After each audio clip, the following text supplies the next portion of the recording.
Hi అండి, నమస్తే. నేను Uma. Welcome to my channel Uma చెప్పిన మాట. ఈరోజు రెసిపీ వచ్చేసి బెండకాయ గ్రేవీ కర్రీ అండి. అన్నంలోకి చపాతీలోకి సూపర్ కాంబినేషన్ అని చెప్పచ్చు. బెండకాయతో ఈ విధంగా గ్రేవీ కర్రీ చేసుకుంటే చాలా టేస్టీగా ఉంటుంది.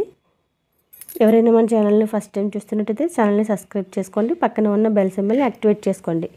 నేను పెట్టిన ప్రతి వీడియో కూడా ముందుగా మీకే చేరుతుంది. వీడియోని స్కిప్ చేయకుండా చూడండి. ఇప్పుడు బెండకాయల్ని శుభ్రంగా కడుక్కొని ఆరబెట్టుకుని ఇలాగ మీడియం సైజు ముక్కలుగా కట్ చేసుకొని తీసుకోవాలి. 3 చిన్న సైజు టమాటాలని మిక్సీ జార్లో వేసుకొని మెత్తటి పేస్ట్లా తయారు చేసుకొని పక్కన ఉంచుకోండి. ఇప్పుడు స్టవ్ మీద గిన్నె పెట్టుకుని కొద్దిగా ఆయిల్ వేసుకుని మనం కట్ చేసుకున్న బెండకాయ ముక్కల్ని ఇందులో వేసి స్టవ్ని హై ఫ్లేమ్ మీద పెట్టుకుని ఈ బెండకాయ ముక్కల్ని కొంచెం కలర్ మారే వరకు వేపుకోవాలి. ఈ బెండకాయ ముక్కలు ఇలా వేపుకోవడం వల్ల మనకి జిగురు లేకుండా ఉంటుంది, అలాగే టేస్ట్ కూడా బాగుంటుంది. బెండకాయ ముక్కలు కొంచెం కలర్ వచ్చాయండి. ఇప్పుడు వీటిని ఒక ప్లేట్లోకి తీసుకోవాలి. ఇప్పుడు అదే గిన్నెలో ఇంకొంచెం ఆయిల్ వేసుకొని కొద్దిగా పచ్చిశనగపప్పు, మినప్పప్పు, కొద్దిగా ఆవాలు వేసుకుని వీటిని కొంచెం కలర్ మారే వరకు వేపుకోవాలి. ఇవి కొద్దిగా కలర్ మారిన తర్వాత ఇందులో 2 పెద్ద సైజు ఉల్లిపాయలని చిన్నగా కట్ చేసుకొని వేసుకోండి. చిన్నవైతే 3 ఉల్లిపాయలు తీసుకోండి.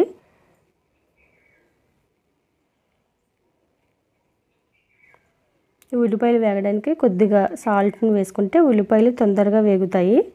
ఉల్లిపాయలు కొద్దిగా కలర్ మారే వరకు ఉల్లిపాయలని వేపుకోవాలి.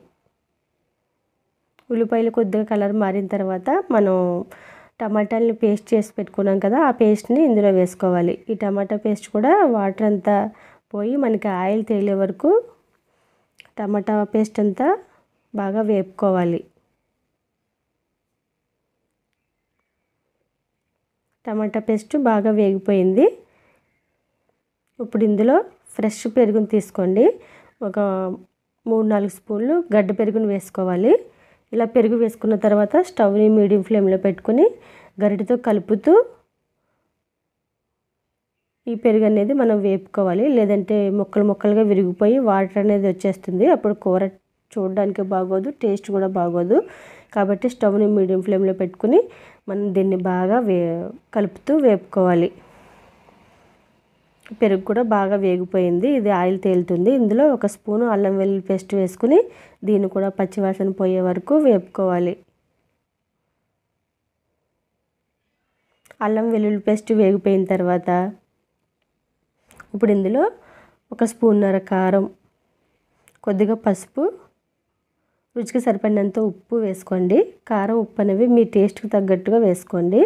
దీన్ని కూడా కొద్దిసేపు వేపుకోవాలి.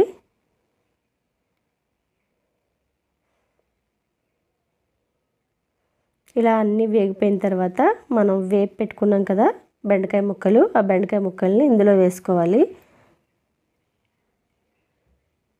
బెండకాయ ముక్కలు కూడా వేసిన తర్వాత దీన్ని కూడా కొద్దిసేపు వేపుకోవాలి.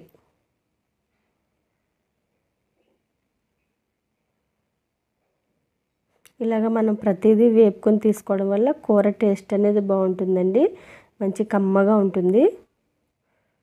ఇప్పుడు ఇందులో ఒక 4 పచ్చిమిర్చిని ఘాట్లు పెట్టి వేసుకోండి. దీన్ని కూడా ఒకసారి వేపుకొని కూరకి సరిపడినన్ని వాటర్ వేసుకోండి.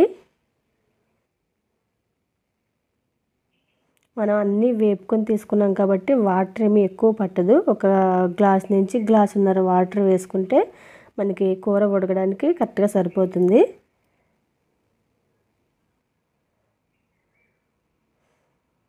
మనం మూత పెట్టేసి స్టవ్ని మీడియం ఫ్లేమ్లో పెట్టుకుని కూరని ఉడికించుకున్నామంటే ముక్క మెత్తగా సాఫ్ట్గా ఉంటుంది, జిగురు అనేది ఉండదు.